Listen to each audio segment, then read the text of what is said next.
হায় হায়, কেমন করে এলাকাবাসীদের কাছে আমি আমার মুখ দেখাবো? বিয়ে করি নাই, স্বামী নাই, কিন্তু পেটে সন্তান চলে এসেছে। হায় হায়, এলাকায় কেমনে মুখ দেখাবো? লজ্জায় পড়ে মারিয়াম আলাইহিস সালাম এলাকা থেকে চলে গেলেন। কি অবাক করে কাণ্ড! বাচ্চা ভূমিষ্ঠ হওয়ার জন্য, বড় হওয়ার জন্য 6 মাস 7 মাস লাগে নাই, পেটে বাচ্চা আসার সাথে সাথে বাচ্চাটারে বড় করে দিয়েছে কে?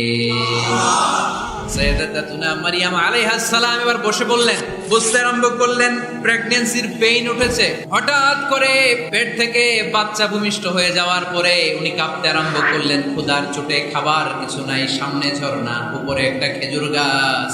সাইয়্যিদানা ঈসা আলাইহিস সালামকে কোলে নিয়ে মারিয়াম আলাইহিস সালাম মনে মনে ভাবে, হায় রে, কেউ যদি একটু খেজুর পেড়ে দিত, এই ক্ষুধার মুহূর্তে আমি খেজুর খেয়ে পেটের ক্ষুধা নিবারণ করতাম।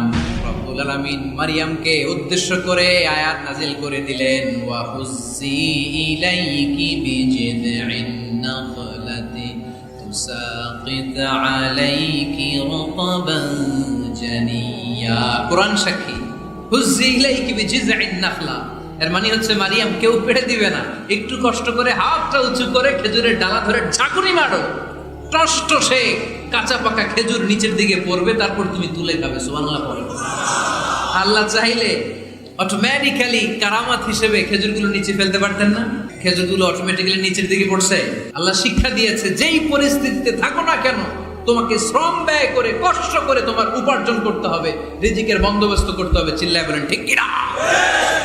ইসলাম আমাদেরকে এটাই শিখিয়েছে, কাজে লজ্জা নাই।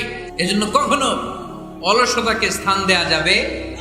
রাসূল বাত্তালি দুক্কানু শয়তান, অলস মস্তিষ্ক শয়তানের আড্ডা।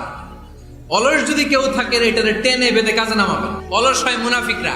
মুনাফিকরা যখন মানুষকে দেখানোর জন্য নামাজে যায়, ওই নামাজে তাদের ইখলাস নাই, ওই নামাজের ভেতরে তাদের কোনো খুশু খুদু নাই, ওই নামাজের ভেতরে আছে শুধু অলসতা। ওই নামাজে কি আছে? কিন্তু আমরা যখন নামাজে যাই, আমাদের অলসতা আছে? আমরা নামাজ পড়লে আমাদের হৃদয়টারে সজীব করে দেয় কে? আমরা উঁচু করলে আমাদের মনটাকে চাঙ্গা করে দেয় কে?